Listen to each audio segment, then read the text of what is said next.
Hello everyone, आज के इस वीडियो में हम लोग 10वीं कक्षा के सामाजिक विज्ञान का ऐसा महत्वपूर्ण क्वेश्चनों को पढ़ेंगे जो कि आपके मैट्रिक बोर्ड परीक्षा 2023 के लिए काफ़ी इम्पोर्टेंट है। तो चलिए फ्रेंड्स, बिना समय गवाए पहला क्वेश्चन का आंसर देख लेते हैं। है दोस्तों, आज का पहला सवाल क्वेश्चन नंबर 5 से पूछा गया है कि हिंद चीन का क्या अर्थ होता है। मैट्रिक एग्जाम पेपर में ऐसे सवाल 2 नंबर में पूछे जाते हैं। तो आइए जान लेते हैं कि हिंद चीन का क्या अर्थ होता है। आसान शब्दों में लिखिएगा कि वियतनाम, कंबोडिया और लाओस के संयुक्त रूप को हिंद चीन कहते हैं। यानी कंबोडिया, वियतनाम और लाओस, ये तीनों देशों को एक साथ मिला देते हैं तो वह रूप हिंद चीन कहलाता है। क्योंकि वियतनाम और लाओस पर चीन का अधिकार था और कंबोडिया जो था वो भारत के प्रभाव में था। यहीं से मैट्रिक एग्जाम पेपर में क्वेश्चन पूछे जाते हैं कि अंकोर वाट का मंदिर कहाँ पे है, तो कंबोडिया में है। कंबोडिया का आधुनिक नाम क्या है, तो ये भी याद रखिएगा, कंबोडिया का आधुनिक नाम कंपुशिया है। अंकोर वाट का मंदिर जो है वो किसने बनवाया था, तो सूर्यवर्मन द्वितीय ने बनवाया था।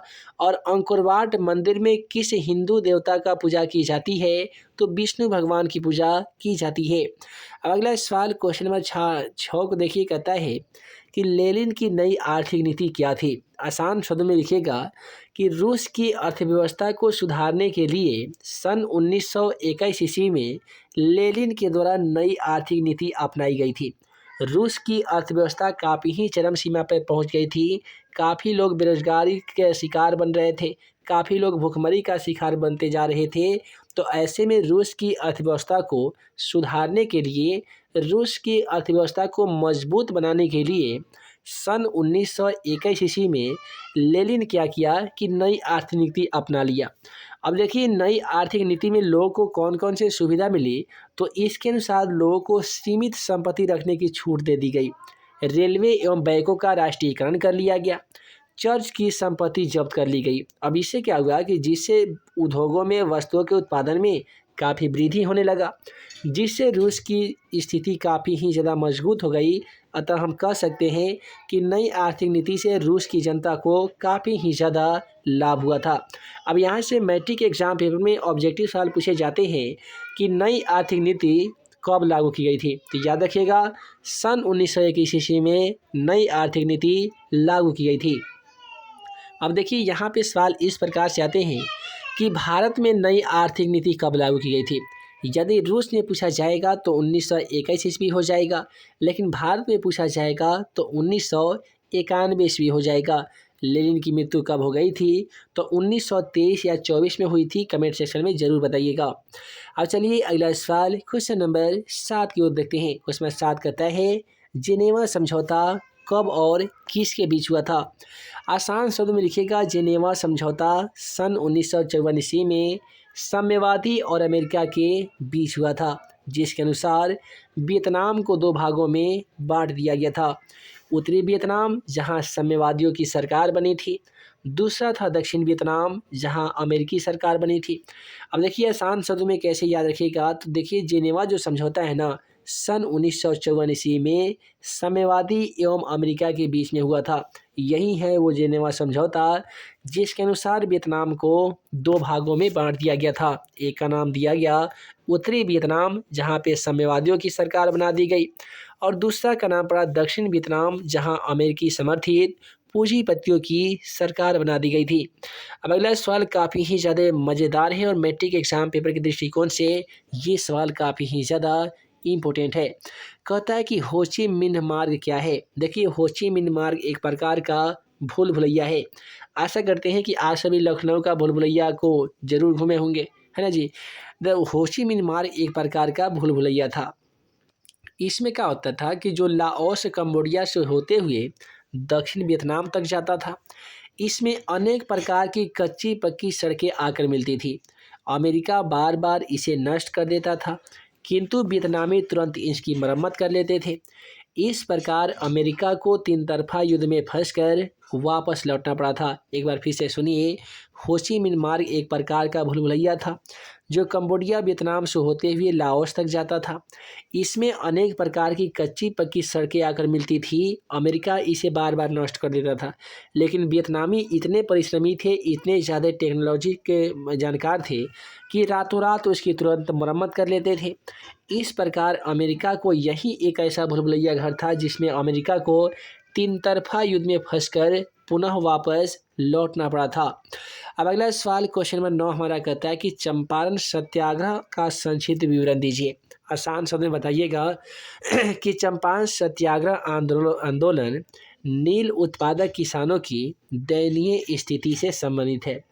अंग्रेज किसानों से ज़बरदस्ती नील की खेती करवाते थे।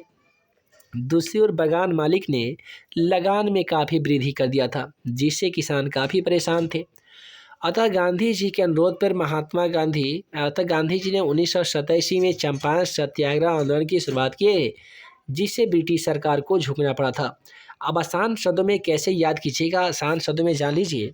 देखिए, चंपारण सत्याग्रह जो आंदोलन हुआ था ना, ये दरअसल नील उत्पादक किसानों की दयनीय स्थिति से इस आंदोलन का संबंध है। इसमें क्या हुआ था कि अंग्रेज चंपारण के किसानों से ज़बरदस्ती नील की खेती करवाते थे, जिससे उनकी ज़मीन बंजर हो जाते थे।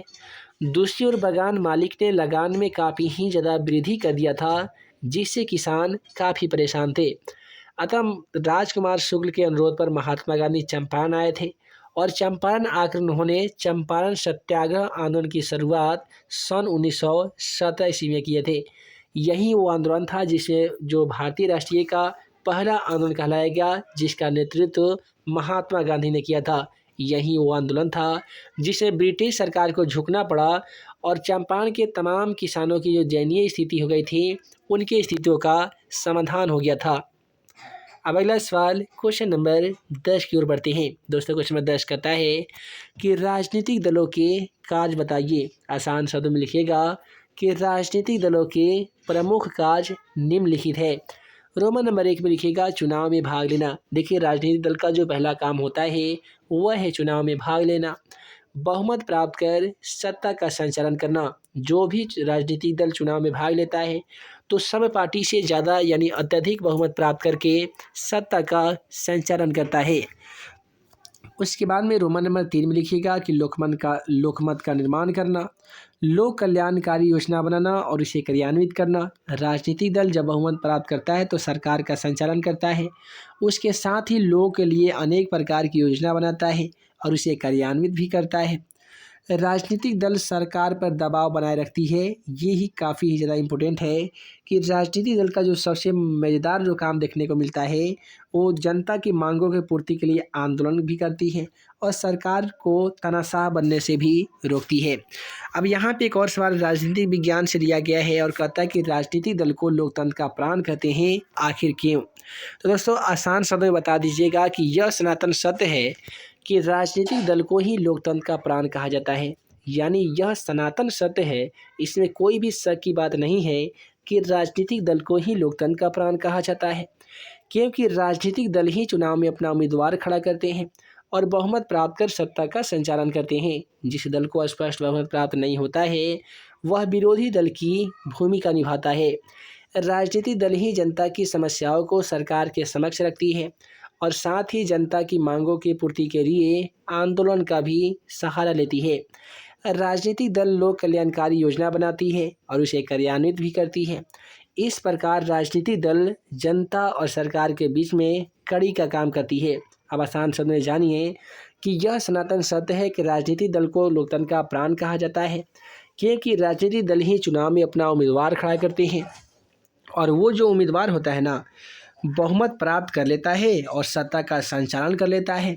और जिस दल को स्पष्ट बहुमत प्राप्त नहीं होता है, जो सरकार बनाने में भागीदारी नहीं निभाता है, उस दल को विरोधी सरकार कहते हैं और वो विरोधी दल की भूमिका निभाकर सरकार पर नियंत्रण स्थापित करता है। राजनीतिक दल क्या करता है कि जनता की समस्याओं को सरकार के सामने प्रस्तुत करता है और साथ ही उसके मांगों की पूर्ति के लिए आंदोलन का भी सहारा लेता है। राजनीतिक दल लोगों के लिए अनेक प्रकार की योजना बनाती है और इसे कार्यान्वित भी करती है। इस प्रकार राजनीतिक दल जनता और सरकार के बीच में कड़ी का काम करती है। अब अगला सवाल कहता है कि चिपको आंदोलन क्या है। आसान शब्दों में बता दीजिएगा। चिपको आंदोलन वन एवं पर्यावरण की सुरक्षा के उद्देश्य से सुंदरलाल बहुगुणा और चड्ढी प्रसाद यादव के द्वारा चलाया गया आंदोलन था। इस आंदोलन से जुड़े लोग पेड़ से चिपक जाते थे और पेड़ काटने वाले को मार कर भगा देते थे। अब यहाँ से मैट्रिक एग्जाम पेपर में क्वेश्चन पूछे जाते हैं कि चिपको आंदोलन का नेतृत्व किसने किया था या चिपको आंदोलन किसने चलाया था। तो याद रखिएगा, सुंदरलाल बहुगुणा ने चिपको आंदोलन चलाया था और यह आंदोलन का मुख्य उद्देश्य क्या था, तो वन एवं पर्यावरण की सुरक्षा करना। तो ये दोस्तों वीडियो लंबी ना हो, जिस कारण मैं इस वीडियो को यहीं पे एंड करता हूँ। आशा करते हैं कि आज का वीडियो आप सभी को पसंद आया हो तो वीडियो को लाइक करें, अपने दोस्तों में शेयर करें। ऐसे ही नए नए वीडियो पाने के लिए आप हमारे YouTube channel math and magic tips को सब्सक्राइब करना बिल्कुल ना भूलिएगा। तो हम जल्द मिलेंगे अगले वीडियो में नए भी क्वेश्चन के साथ। तब तक के लिए आप सभी को वीडियो देखने के लिए बहुत बहुत धन्यवाद।